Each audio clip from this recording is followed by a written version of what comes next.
This is Pressers by FedNet, where news conferences from the United States Congress become podcast episodes for your listening on your time. House Republican leaders held their weekly news conference on December 10th. Republican Conference Vice Chair Blake Moore of Utah opened, followed by Majority Whip Tom Emmer, Majority Leader Steve Scalise, and Speaker Mike Johnson. Each discuss a pending defense bill and working with President Trump. Johnson took questions about the Kids Online Safety Act, women serving as committee chairs, and plans for moving tax reform in 2025. The following material is protected by copyright. Good morning, everyone. Thanks for being here today.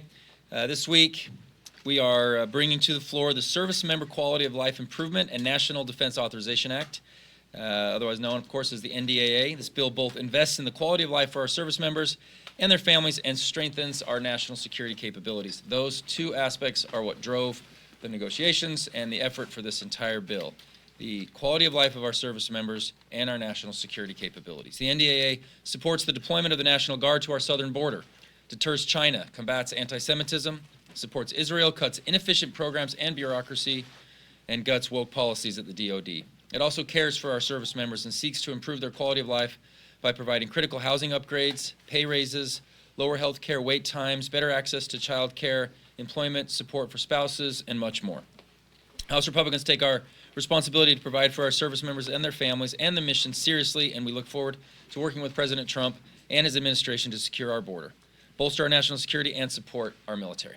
This comprehensive bill ensures that America can remain the most powerful in the world, and I thank the House and Senate Armed Services Committees for their work on this. I thank for all those that are involved in getting it to this point to be able to complete that this week. And with that, I will hand it over to our whip, Mr. Tom Emmer. America is back. That was the message heard around the world following President-elect Donald Trump's successful trip to Paris over the weekend. Watching America reassert its leadership on the global stage was both refreshing and reassuring.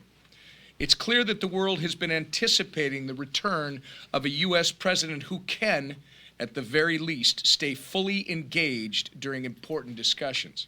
Already, the impact of President Trump's leadership is being felt. 41 days before he is set to be inaugurated, he has restored respect for our country on the world stage. This comes in stark contrast to the weak-kneed leadership Americans have been forced to endure under the Harris-Biden administration over the last 4 years. From their disastrous Afghanistan withdrawal to Russia's invasion of Ukraine to Iran and its proxies' attacks against Israel.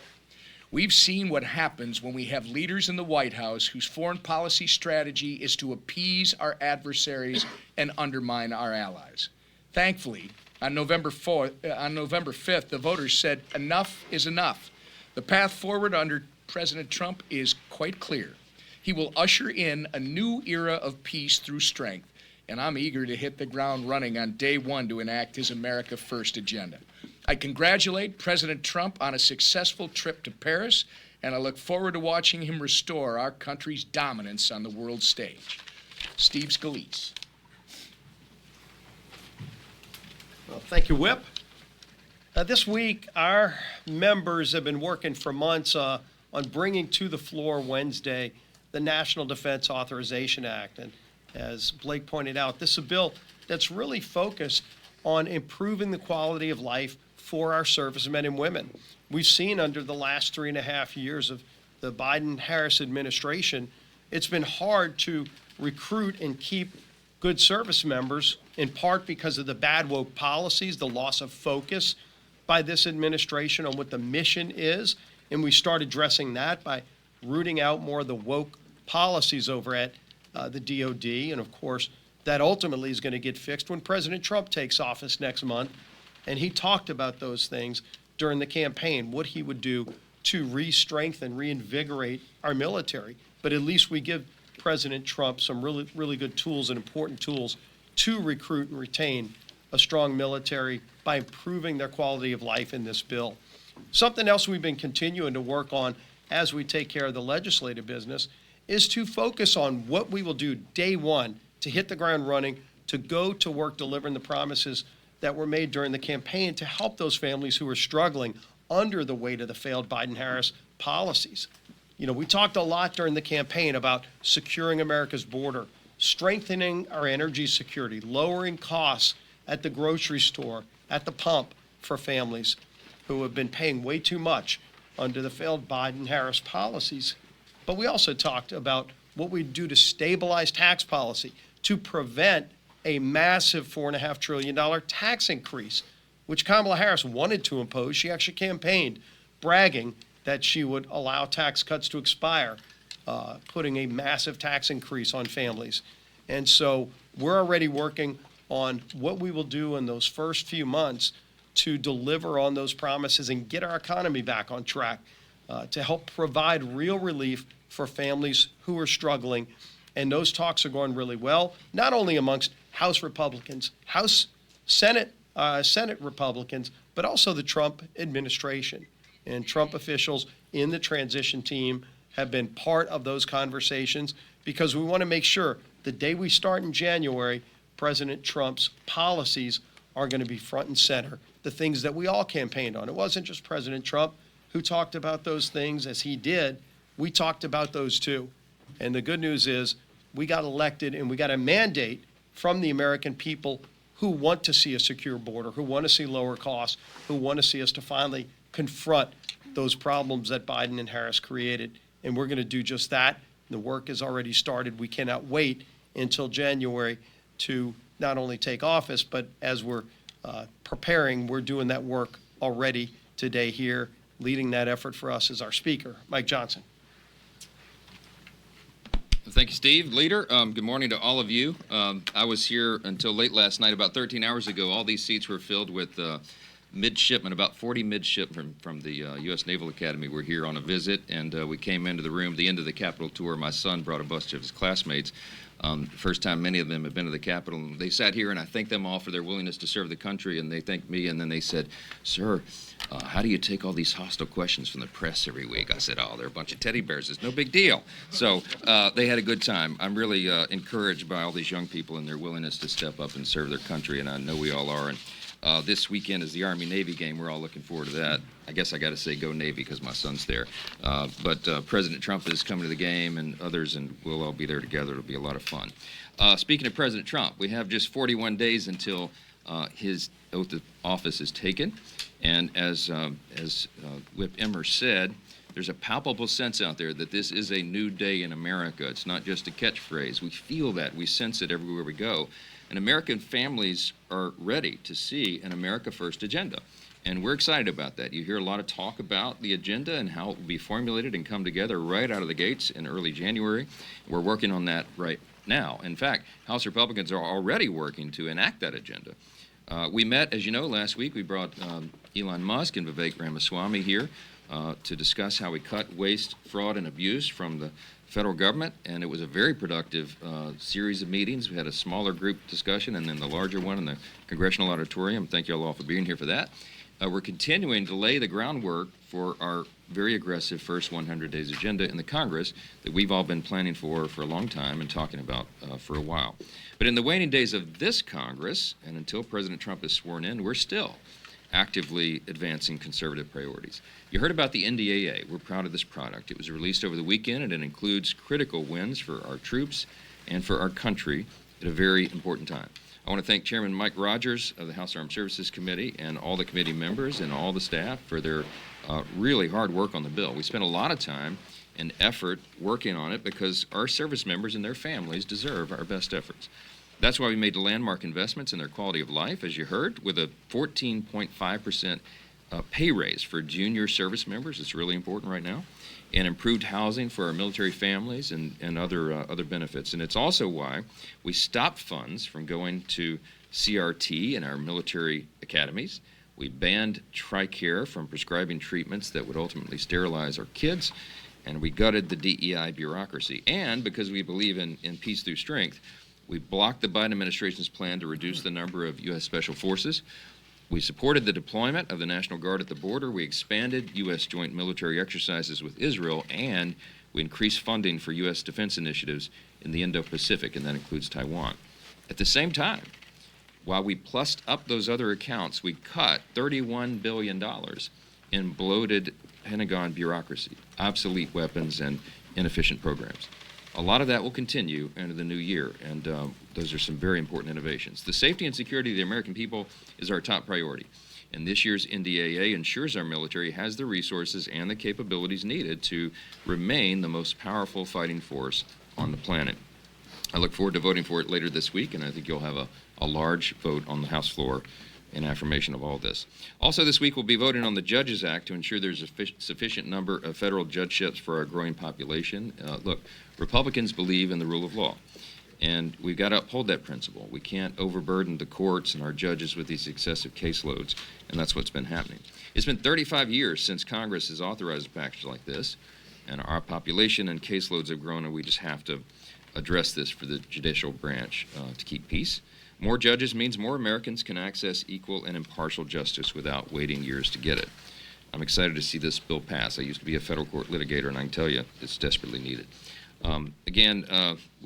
It's a fun time of year, lots of holiday celebrations, Christmas parties, and all in and around Capitol Hill. I've seen some of you at all these events. This is a good time to be thankful and to remember what an extraordinary country we live in and what great promise we have in the new year ahead of us and to celebrate together. So with that, I'll take a few questions. Yes, ma'am. I wanted to ask about the generalized system of preferences. January 1st, it'll have been gone for 4 years. Is this something that leadership still wants to bring back? And if so, will it go on the suspension calendar early next year, or will it need to wait for all the big bills to move, the immigration and the tax reform? We haven't even had a chance to really address that in any detail, so stay tuned on that when I get back to you. Yes, ma'am. Over here, second row. Thanks. The Kids Online Safety Act, I'm just curious, does the updated text assuage the concerns members in your caucus have had about it? And if not, what is your message to parents who say the government needs to do more to protect their kids from, the harmful effects of social media? Yeah, it's a really important issue. As a parent, I'm very passionate about protecting children online. As a professional, as a lawyer, in my career as a legislator, I've made this a big part of my work. My life's commitment is to protect children, and we've been doing that. Look, we have to take some initiative on this. There's been some great work done on COSA. As you know, there's still some concern about the free speech components of that and whether it might lead to further censorship by the government of valid, conservative voices, for example. So we're working through all that. I'm grateful for the hard work that's been done. I'm grateful for the support behind it. I think all of us, 100% of us, support the principle behind it. But you got to get this one right. When you're dealing with the regulation of free speech, you can't go too far and have it be overbroad, but you want to achieve those objectives. So it's essential that we get this issue right. We are very optimistic that if it's not done this year, that we can do that early next year with our Republican majorities, because it's the Republican Party that has been working aggressively to protect children online. We lead on this, and we'll continue to lead on it. Yes, ma'am. Thank you. After yesterday's steering committee meeting, it looks likely that there will be no women as elected committee chairs for the next Congress. I'm just curious if you think that poses any challenges for the party as you craft policy over the next 2 years. Look, we chairmen of committees are very important positions, but we really do engage all the membership. We have extraordinary women serving in Congress and in the Republican conference. In fact, we elected some really strong women in this upcoming freshman class. We value those voices, and they have everybody has an equal say at the table. And I'm really proud. I don't think we haven't decided all the committee chairs yet, as you know. So we'll see how this shakes out. But these are thoughtful elections. We have an embarrassment of riches, frankly. When you have multiple people running for these gavels, we discussed it yesterday in steering. Any of these folks are doing an extraordinary job because they're all great colleagues and have great experience to the table and all that. So stay tuned on the final composition of conference chairs. We'll see how it all shakes out. Scott. Last question. Thank you, Mr. Speaker. Your first year in Congress was 2017, the last time we saw a GOP trifecta. Mm-hmm. Republicans spent the large majority of that year focused on repealing Obamacare, and it didn't work out for your party. You got to remind me of that, don't you? Looking ahead to 2025, is there any discussion or debate, or would it be wiser to start with tax cuts, which is a big priority for a number of folks in your conference, rather than something like border security, which could really run into a lot of problems and get bogged down by the process? It's a great question, and as you know, we're having lots of thoughtful discussion about the best play calls. Y'all have heard me talking about our proverbial playbook we've been developing for about a year. It's well designed, and so we have a menu of options. What we're deciding right now is the sequence of how we run those plays, and it's really important. The House and the Senate have different calculations on how that's done, but we all have exactly the same priorities. The incoming administration, the Senate Republicans and the House Republicans, we got to take care of the border as a top priority, and we will. We've got to get the economy going again, and we will. Part of that is ensuring that we don't have the largest tax increase in U.S. history on the American people at the end of this coming year when those Trump tax cuts expire. So we can walk and chew gum at the same time. The sequence and the use of reconciliation is really important. There are thoughtful discussions going on right now. They will be all day. I have a session late tonight scheduled, I think, from 7:30 to 9 p.m. with committee chairs of the committees of jurisdiction and the folks who will be involved in engineering all of this. We've been talking I've been talking daily with the incoming White House and the policy staff over there, and the President and I will be talking. President-elect Trump and I will be talking about this in depth this weekend before the Army-Navy game. So we're gonna come up with a play call that we have consensus on and that will work for the American people. We're going to achieve these objectives. We're going to get this done. And stay tuned on the sequence. We'll get back to you on that. Thank you all so much. Thanks. Thanks for listening to this FedNet podcast, and be sure to subscribe on your favorite podcast platform. This program is copyrighted by Federal Network, Incorporated, and provided only for informational and educational purposes. Unauthorized reproduction, distribution, or use of this episode without express written permission from FedNet is prohibited. Visit us online at www.fednet.net and watch FedNet on Amazon Fire TV, Haystack News, and Local Now for coverage of the United States Congress like no one else.